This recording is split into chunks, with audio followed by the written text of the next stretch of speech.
These stories are taken from the book More About Percy the Small Engine. Harold and the Flying Horse.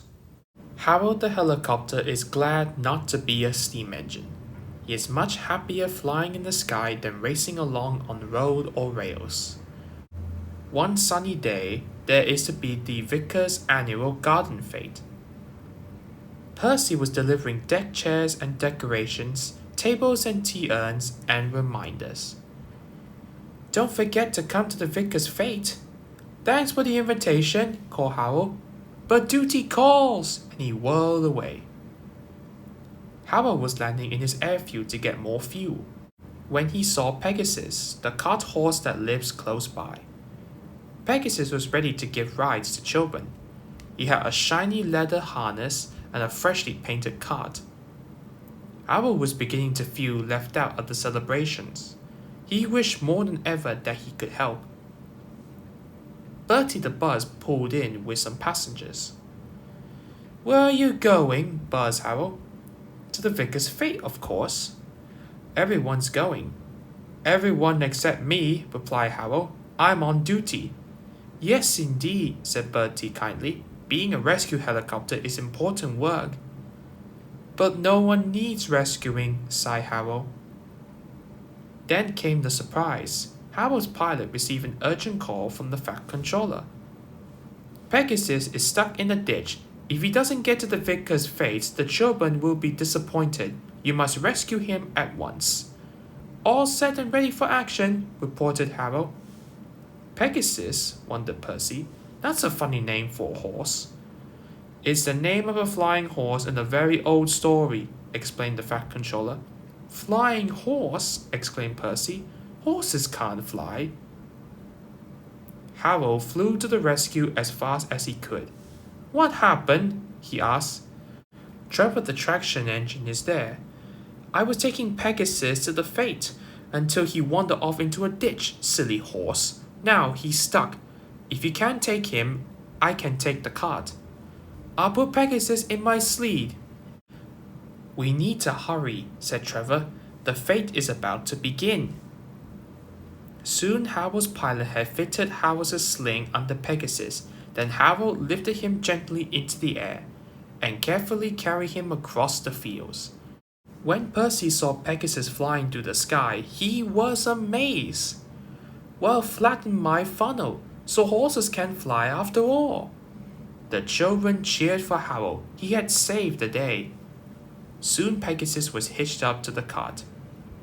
The fete was a big success, and the children had a wonderful time. Harold was happy. He stayed on duty and had fun at the party too. Put upon Percy. Percy puffed grumbly into Farquhar. He was feeling put upon and said so. "I feel put upon," he complained to Thomas. Thomas was confused. "Put upon what? The rails?" "No, put upon with too much work. Driver says he is too." "Put upon? What a silly saying," replied Thomas. But Annie and Clever liked it and sang a song as they left. "Percy's been put upon, put upon, put upon. Percy's been put upon, poor old Percy. Percy is being put upon. I am, I am, I am." He went to the quarry and collected some stone trucks. "Who's this dirty little engine?" cried the trucks. "We want Thomas or Toby." Percy ignored them. Put upon, that's who I am." Percy still felt glum but said nothing as he puffed down the line towards the junction. He parked his trucks and then set off back up the line. Not even the cheerful sight of Bertie the Buzz could bring a smile to Percy's face. "What's the matter, Percy?" asked Bertie. "Nothing exciting ever happens, that's the matter," said Percy. "It's just trucks, trucks, trucks, and I'm bored, bored, bored." "Exciting is surprising," observed Bertie. "You never knew when it will happen. Otherwise, it wouldn't be exciting, isn't it? Toodle peep." "It would be surprising if something surprising happened," muttered Percy. Later, Percy stopped by the water tower for a drink. "Hello, Percy, how are things?" asked Toby. "Put upon and boring," replied Percy. "Well, why not have a few fast spins on the turntable? You'll like that." "I think it will just make me feel giddy." "Cheer up. Besides, You just got to make the best of a bad situation. I'll try, Toby. The next morning, Percy pushed some empty trucks to a mine shaft. When he arrived, there was trouble. The foreman spoke to his driver. The trucks are stuck on the mechanism. All they need is a good push. We'll do it right away. Percy shunted back to a large campus barrier which was used to protect his line from loose rocks. Percy charged the line of trucks too fast and too hard. "Oh no!" gasped Percy. The trucks rolled down the line until it crashed straight into some rocks. Then a siren heard, and the mine began to rumble. "Get out of there fast! The mine's collapsing!" "We'll just have to make a run for it, Percy," called his driver. "There's going to be an avalanche," wailed Percy. And he was right. Mavis, who was also there, brought in some empty trucks, and the workmen scrambled into them. "Thank goodness I'm here," she said. Once all the workmen boarded the empty trucks, Mavis quickly took off, but she wasn't fast enough. Percy noticed it. "Don't worry, Mavis, I'll help you." Percy charged at Mavis and the trucks, and pushed as fast as he could. Mavis and the trucks were clear, but Percy didn't. He had run out of coal. His driver and fireman don't know what to do. Then he remembered something. They were right underneath a campus barrier. That might save us. Percy was right. The campus did indeed save them. But Mavis and the miners didn't know that. "The avalanche has buried an engine and its crew," shouted the foreman. "We must help them immediately." When Percy had been rescued, the Fat Controller spoke to his driver and fireman, then to Percy.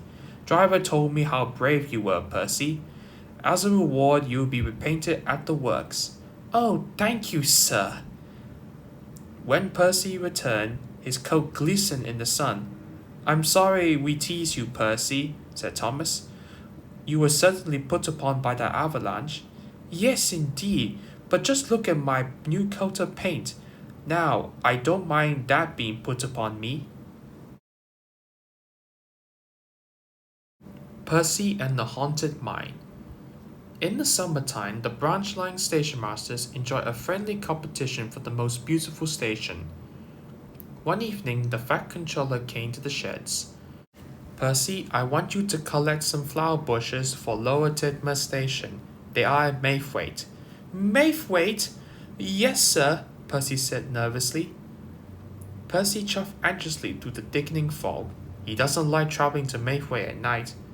The line passes to a spooky old quarry mine. Percy hoped the signal would be green. He didn't want to stop next to the mine, but the signal was red, and he had to stop. Suddenly, he saw something. "Bouncing buffers!" cried Percy. His driver hadn't seen the old chimney sink into the ground. The signal changed, and Percy was so scared he steamed away as fast as he could. The next day at the junction, Percy was telling Donald and Douglas about the disappearing chimney. "It's the naughty gnomes," teased Donald. "We fat men with big feet, they make strange things happen," said Douglas. "It's legendary. They steal your wheels and fill your funnels." Percy didn't want to believe them, but he wasn't sure, especially when he didn't know that the twins actually made it up. The Fat Control was waiting for Percy at Dryall Station. "Percy, there were some trucks who have broken away from a train, and now they're stranded in the middle of the line. Could you please go and get it?" "Yes, sir," Percy answered. When Percy found the trucks, he realized where he was, right next to the old mine. Percy hoped he won't see anything else disappeared, as he was ready to couple up. Suddenly, another building at the old mine sank into the ground. "Double bouncing buffers!" shrieked Percy. "It's all right, Percy," said his driver, but then he lurched forward and rammed the trucks. "Naughty gnomes!" cried Percy.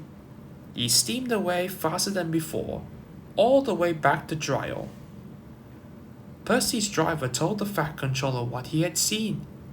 "It's the naughty gnomes!" cried Percy. "They like to cause trouble. It's legendary." "Nonsense," said the Fat Controller. "The old buildings are collapsing into empty mine shafts, that's all."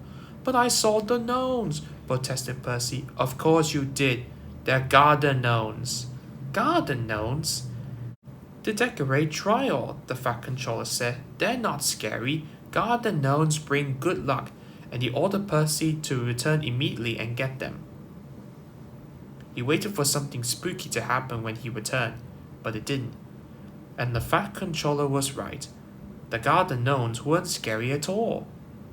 His driver and fireman had collected the gnomes and put them back into the trucks, and Percy took them straight back to Dryall.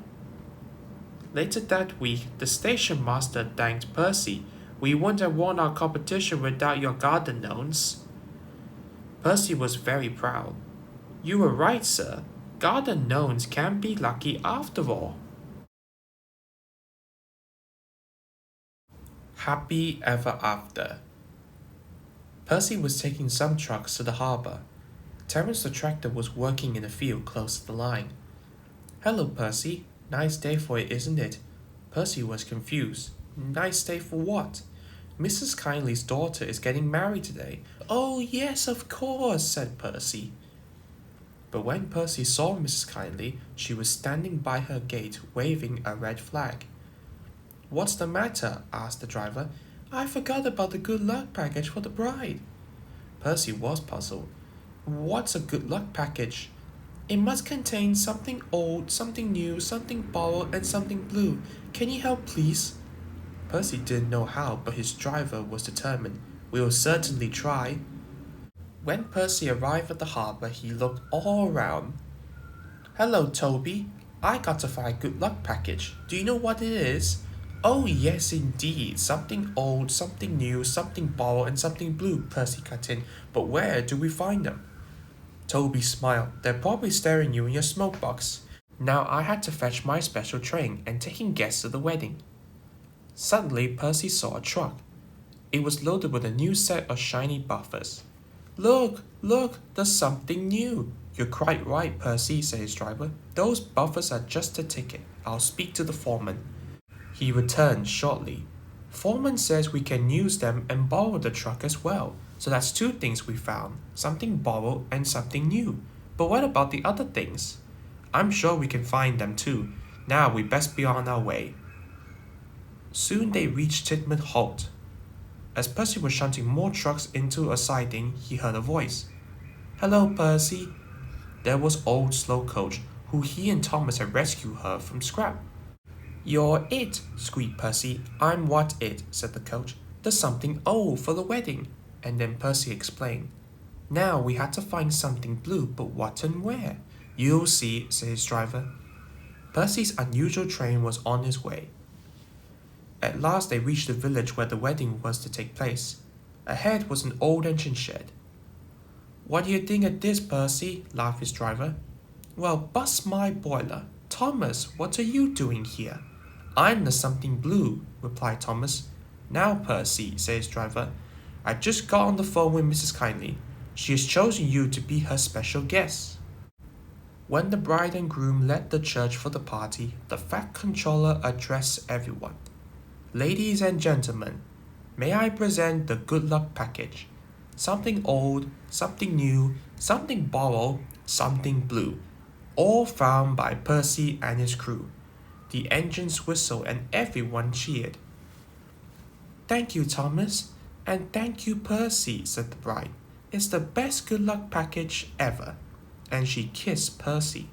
Thomas laughed as Percy blushed bright red. I love weddings, whispered Percy that night. Did you like your kiss? Replied Thomas. But Percy was embarrassed and pretended to be asleep.